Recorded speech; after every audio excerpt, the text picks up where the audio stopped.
Have you ever noticed that the most talented, highly paid, revered actors, authors, athletes, etc., even though they're very talented, all have coaches or managers? They need some way to measure themselves and their progress, and some way to keep themselves motivated. We all must have a way to measure ourselves and our progress. I believe it is in the makeup of us as human beings to evaluate ourselves and hopefully to aspire to greater things, either consciously or unconsciously. We need a role model. Of course, our role models change as we grow from childhood to young adult to mature adult. However, they are very important at all stages of our life. And I'm convinced that we become what we believe and what we see ourselves to be. Our expectations in life are based on what we see around us. And what most of us are surrounded by is just the ordinary, or unfortunately, many times, the below average. So we must choose carefully someone as a role model who is at the very top of their abilities, the best in their field, with a very strong moral compass and an upstanding character. We should delve into their lives, read their biography, and learn about their struggles and successes, and use these as lessons and as a roadmap in our own life.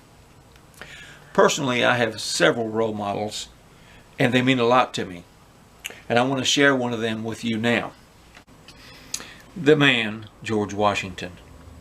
Without a doubt, Washington is the most famous of all the sons of Virginia. He occupies a place on the world stage in the history of mankind. The capital city of the richest, most powerful country in the history of the world bears his name. As we acknowledge this anniversary of his birth, it seems appropriate to honor the memory of his service to us. Now, we know that he was the first president, but did you know that he never campaigned for that office? He was the only president to have ever been elected unanimously by the Electoral College twice. Known as the father of our country, we should be very familiar with his characteristics.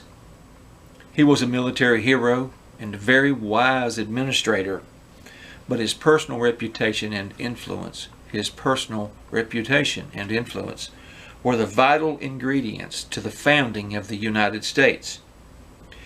Unlike many of the other founding fathers, George Washington never wrote any political treatises, no memoir of his military or public career. He did not write any books at all. When called upon in 1785 to write a history of the War of Independence, he declined, stating that his defective education had unfit him for such an enterprise. Although his formal school was limited, he taught himself through a lifelong habit of independent study. At one time, his personal library was one of the largest in America, containing more than 1,000 volumes on government, history, military affairs, biographies, and agriculture. Well, he did not like public speaking very well, and he seldom participated in public debates. But when he did speak, others listened.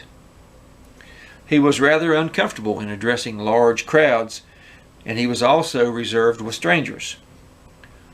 Some accused him of being cold. James Madison said this about George Washington, quote, "He was inclined to be taciturn in general society. In the company of 2 or 3 intimate friends, he would be talkative, and when excited, he was sometimes fluent and eloquent." Well, President Abraham Lincoln said, "George Washington is the mightiest name of earth, long since the mightiest in the cause of liberty, still mightiest in moral reformation, and to add brightness to the sun or glory to the name of George Washington is alike impossible. Let none attempt it. In solemn awe pronounce his name, and its naked, deathless splendor leave it shining on." End quote. In a generation of the world's greatest statesmen, Washington was considered probably the greatest founder, leader, and statesman by his peers. Quoting from an article in the Penn Journal published 6 weeks after the victories at Princeton and Trenton, quote, "In his public character, he commands universal respect and admiration. Conscious that the principles on which he acts are indeed founded on virtue, he steadily and coolly pursues these principles with a mind that is neither depressed by disappointments nor elated by success, giving full exercise to that discretion and wisdom which he so eminently possesses. He retreats like a general, and he acts like a hero. If there are spots in his character, they are like spots in the sun, only discernible by the magnifying powers of a telescope." End quote. Yes, George Washington owned slaves. But we must remember, our founders inherited this system. They did not invent it. And personally, I think it is impossible to impose our 21st century perspectives and views back into the 18th century, because I don't think anybody today has a real grasp of what life was like then or what the law was then. We can read stories about it, but I don't think we have a real deep understanding. As a young man, Washington wrote, "I will never separate a family by selling my slaves."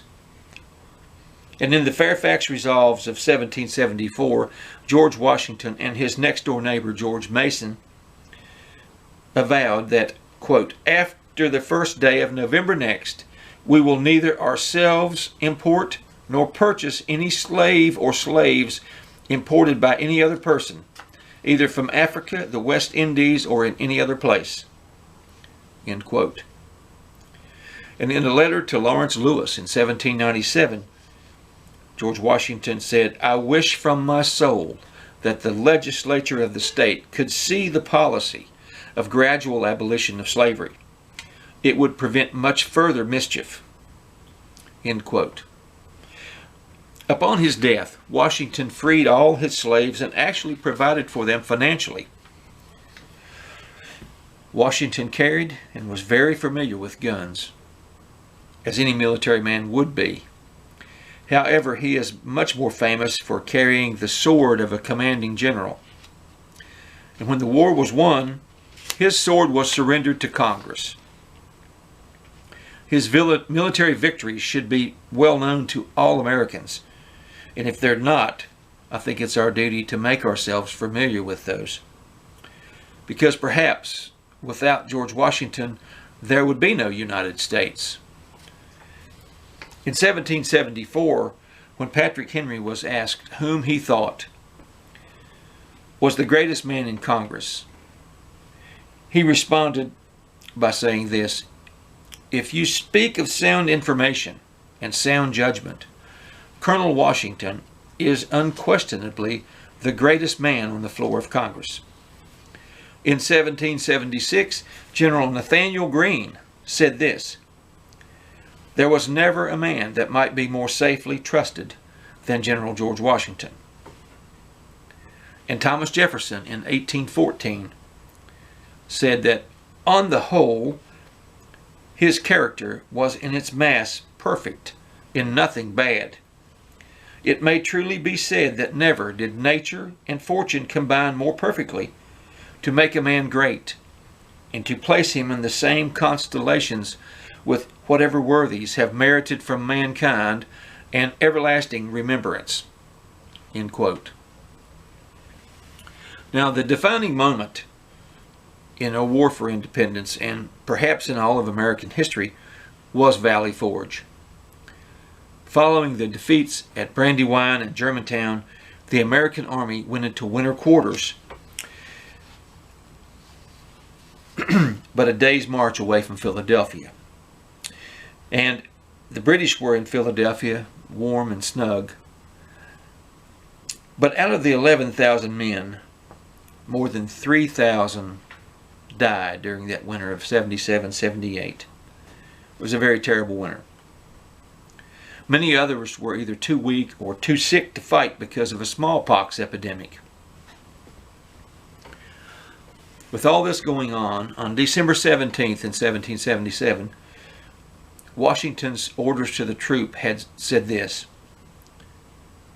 "The general persuades himself that the officers and soldiers with one heart and one mind will resolve to surmount every difficulty with a patience and a fortitude becoming their profession, and the sacred cause in which they are engaged."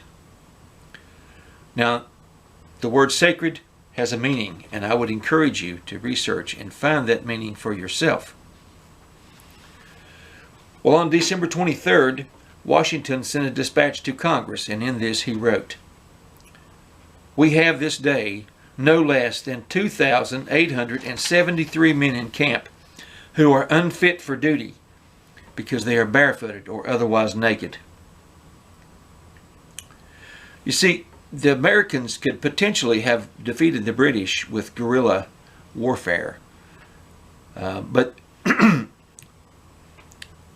the downside to that was that once you begin guerrilla warfare, all civilians ultimately become a target. So no matter what the cost, an army in the field had to be maintained, an object for the British to defeat or attempt to defeat. And so no matter what the cost, that army had to be maintained. Well, the war raged on for 8 years. All the other founders and framers came and went as their public service and their private lives demanded of them. But George Washington never left the army. He stayed gone from home for 8 years. He resigned his commission to Congress on December the 23rd, 1783. 2 days later, he celebrated Christmas at Mount Vernon with Martha, the first time in 8 years. And he served all this time with no pay, asking Congress only to reimburse his expenses.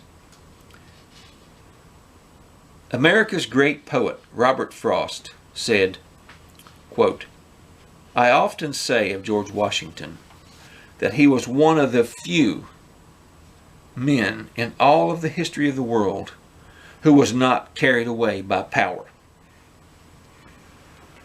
Well, following his death in 1799, February 22nd became a national day of remembrance. In 1800, Washington was venerated as the most important figure in American history. The 1832 centennial of his birth and the start of the Washington Monument in 1848 were national events. Although observed unofficially all through the 1800s, it became official in 1879 when Rutherford B. Hayes signed it into law, and it became a national holiday in 1885. And George Washington's birthday was celebrated as a standalone holiday until 1971, when Congress passed the Uniform Monday Holiday Act, and they lumped all of the presidents into one day called President's Day. We probably should call it Consumer Sales Day because that's what it's turned into in America. But it is President's Day. And I would say that George Washington spent 45 years of his life in public service. And if any American deserves a standalone holiday for their service to this country, it would be George Washington. And I believe that George Washington's birthday should be put back as a day of national importance. And wouldn't you say that he is the ultimate role model?